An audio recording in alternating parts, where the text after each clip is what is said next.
Yeah, I'll be quick, and then you can fire away with questions. But really, this kind of culminated today in the presidents and chancellors approving a schedule, a 10-game schedule that we feel gives us the best chance to have a great season, have football in the fall.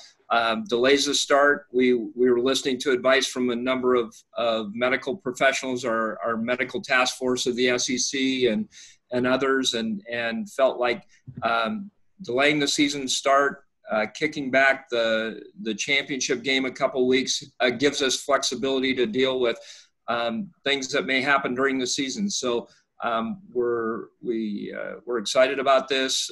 Don't know the schedule yet.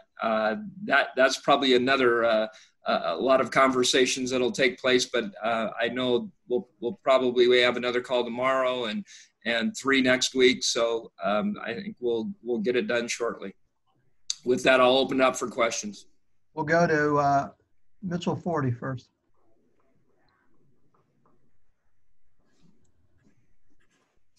Mitchell?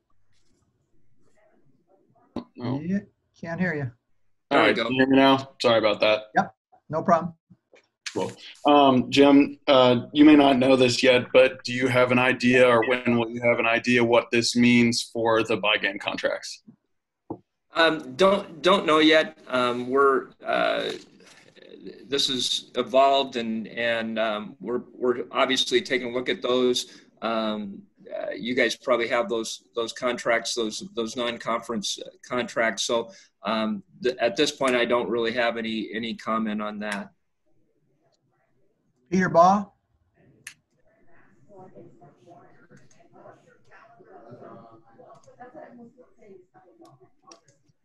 All right, I'm here.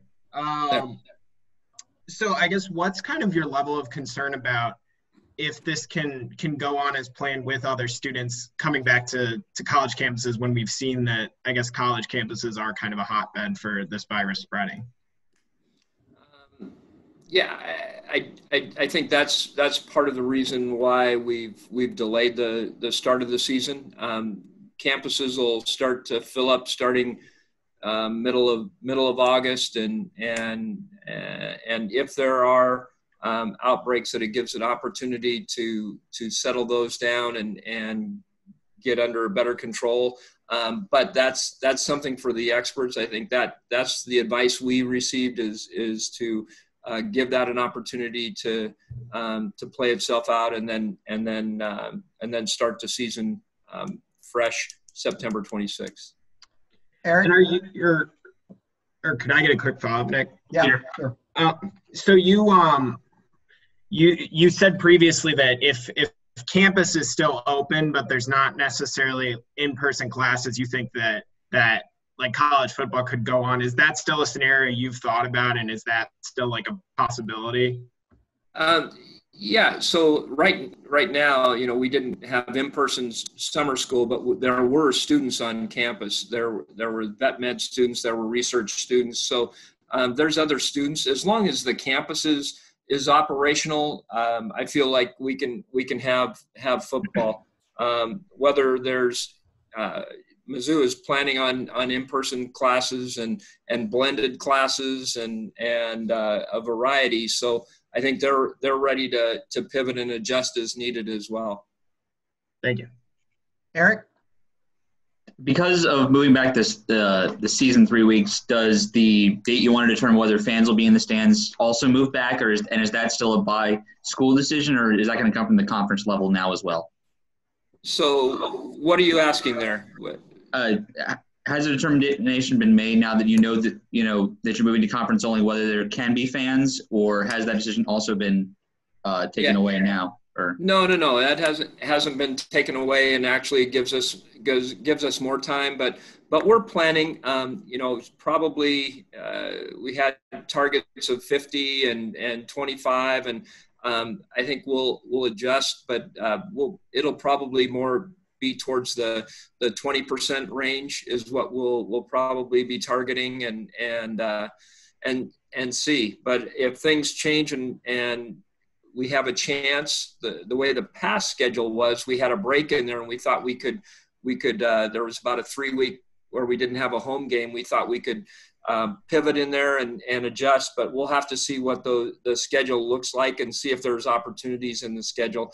We know there'll be at least one break in there, somewhere between the 4th and 6th week, probably is what we've heard, based on the start and end dates. So we'll have to see, but we'll plan to have around 20% and then go from there.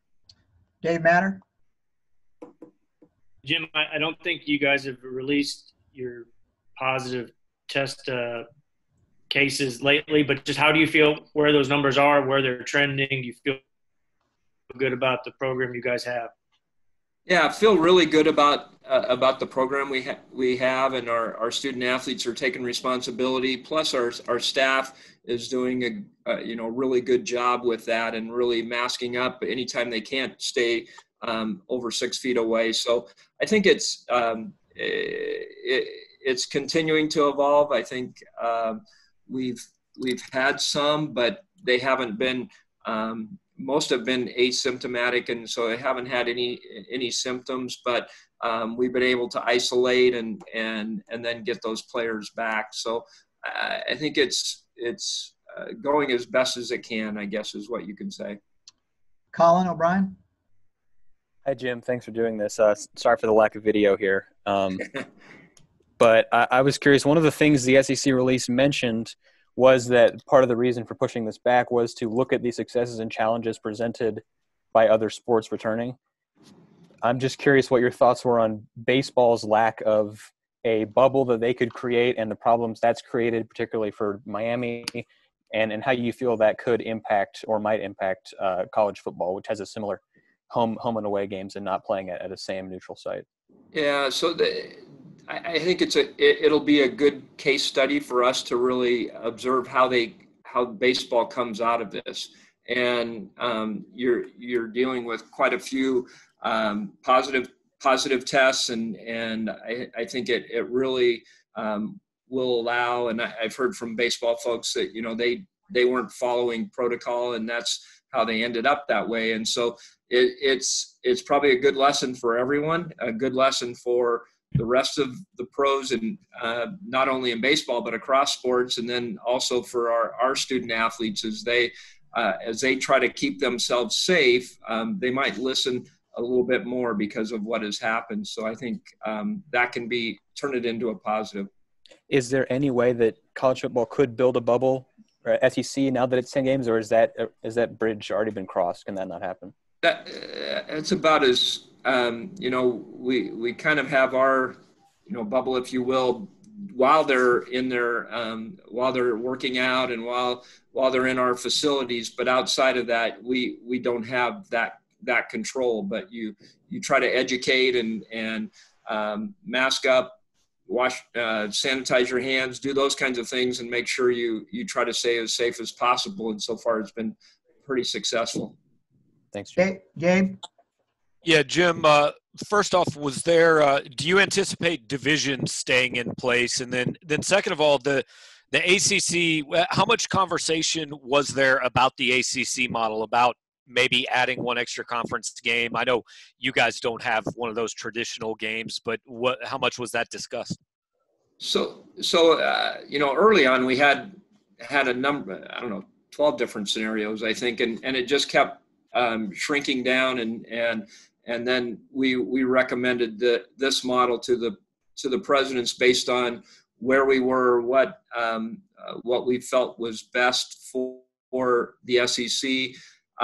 Obviously, Greg, Commissioner Sankey has conversations with those commissioners and didn't know exactly for sure what they were going to do, but knew options of possibly what they were going to do. So not a surprise, but it really didn't. In the end, we tried to do what was best for the SEC. And do you anticipate divisions staying in place as part of this plan? It wasn't officially part of the release, but. Yeah, I think so. I think they'll still be able to keep the divisions because we'd have the majority of those games, but you'd have now 3 in the other, 4 in the other. So So that I think it'll still be divisional standings, if you will, but I have not seen that. I expect that probably something that Womack will throw at us tomorrow and next week. Andrew Kaufman? Hey, Jim.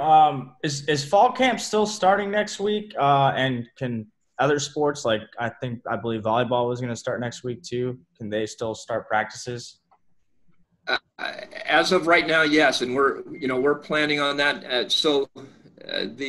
think the NCAA, Nick will have to maybe help me on the rule, but as far as what the NCAA has approved is people sticking with their scheduled date of start, and that's what they had planned to do, and that's what, even though your schedule may adjust due to the pandemic, you may start at that time. And so it's based on when school starts, and you can have those fall camps before school starts. So we're planning on that. That'll be further discussed tomorrow and next week as well.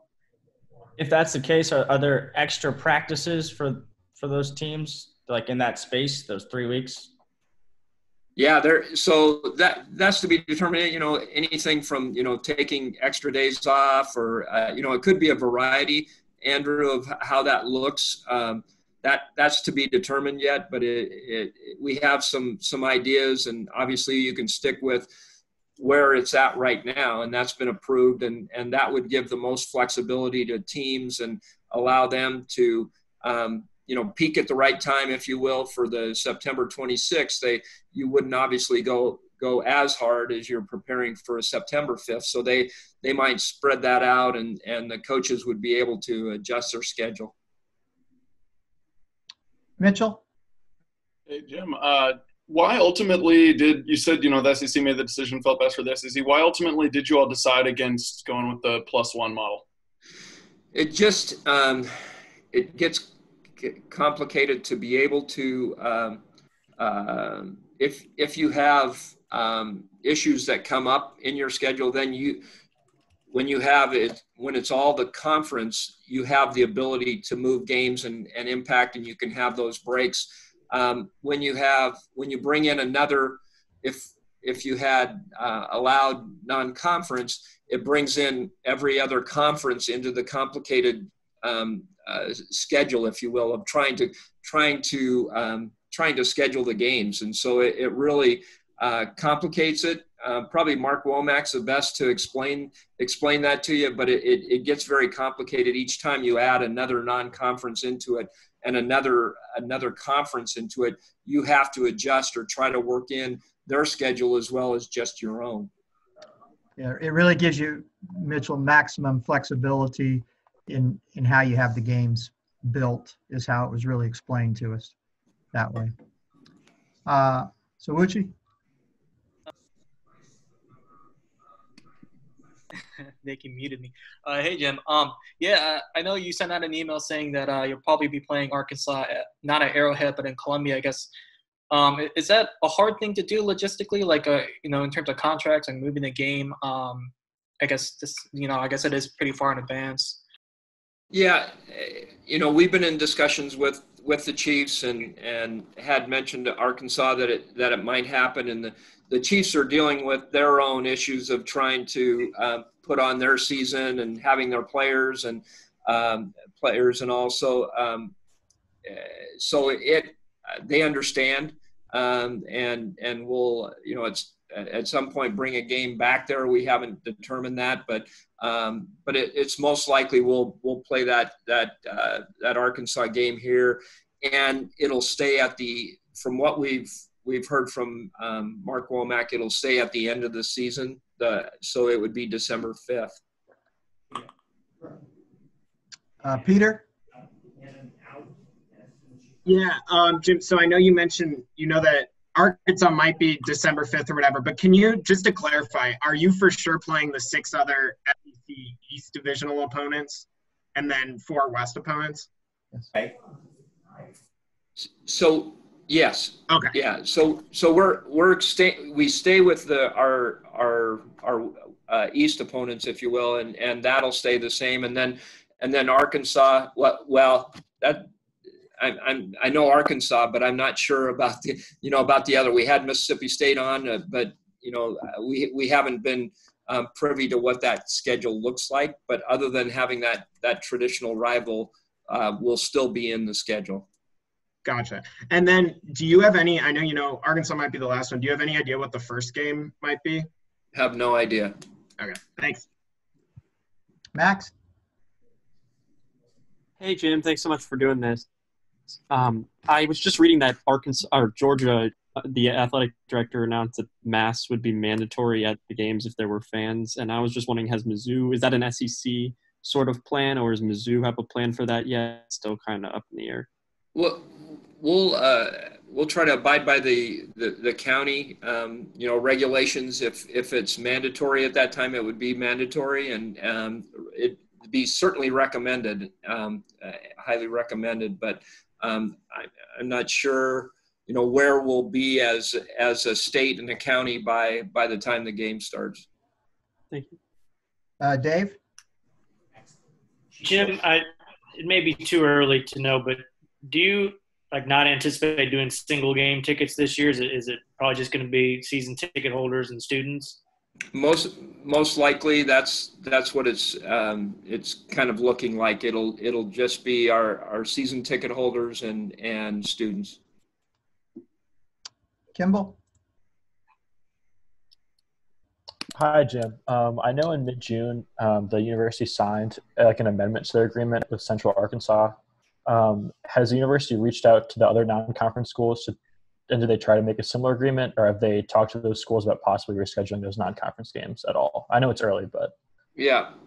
Nick, you want to answer that? You've been involved with that. All of our future non-conference opponents out through 32 or 33 were sent the document, and most all have returned. The other 3 teams on this year's schedule outside of Central Arkansas have not returned it. Okay, thank you. Andrew?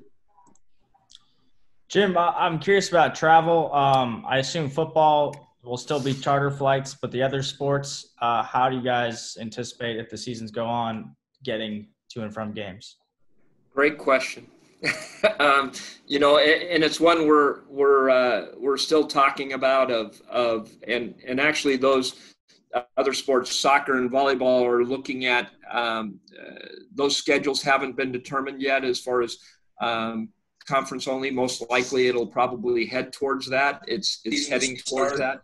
Kicking back the championship game in a couple of weeks gives us flexibility to deal with things that may happen during the season. So someone needs to mute their line, please. We're excited about this. Don't know the schedule yet. Ackerman. There we go. I thought someone else was answering my question. So, so hit me with that one again, Andrew. Travel. What does travel look like for the, I assume, charter for football, but the other sports as well? Yeah, and we had done some charters, and I know cross country and track and soccer looking for games, non-conference games that we could bus to, but it hasn't all been determined yet on the schedule. Once we see what those schedules look like, we'll determine that. But we are looking at both charter and commercial with those sports. Dave, you're done. Max, you're done. Okay. Andrew, anybody else? I'd have something for Jim, Nick. Yep. Matt Michaels here. Jim, we saw in the conference press release that there was an issue of public health being part of the reason why the start time for football was pushed back. The league's already pushed back the Olympic sports once to August 31st. Is that something that's in the cards again here? It is going to be discussed, and we're going to the senior women's administrators have been working on that and along with their schedules. So I anticipate that'll probably be backed up as well. Thanks. Anything else? Yeah, Jim, real quick, there's a report out that says the the two opposite division games would be determined by strength of schedule. Can you comment at all if you know how that determination will be made? Geography, anything like that? Yeah, no, I think that's to be determined yet. That's speculation, but we do have a rotation where I think Nick, help me if it's A&M and Auburn, or a list on the other side of how that goes through. We played Ole Miss. I'm not sure if that'll be used or what'll be used as the criteria for the other opponents. A blind draw on the SEC network. All right. Anything else? Yeah, I've got one. Okay. Colin here. Yeah. Nick, I was just curious. I know you guys got a chance as ADs to meet in person in Birmingham at league headquarters a couple weeks ago. Did these discussions start then to make this decision? And then was there a tipping point that pushed you guys over the edge to finalize this, or what made you guys come out today and say we're doing this? Well, we had targeted the end of July, and we didn't know whether we were going to be able to hit or not, and we had kind of left next week as an option as well. But we started the discussions quite a while ago. I don't know if it was in May or June or whatever that we really started looking at options of what we might do. But as we've tried to do is gather information as much as we can from the medical advice and delay the decision as long as we could. But we felt like we needed to make a decision now, and so that's why we proposed it to the presidents. Appreciate it. Anything else? All right. Thank you, everyone, for joining us on such short notice. We appreciate it. We'll gather again. Sean will have a statement from Coach Drinkowitz that he will send out as well here later this evening, once we get that. So.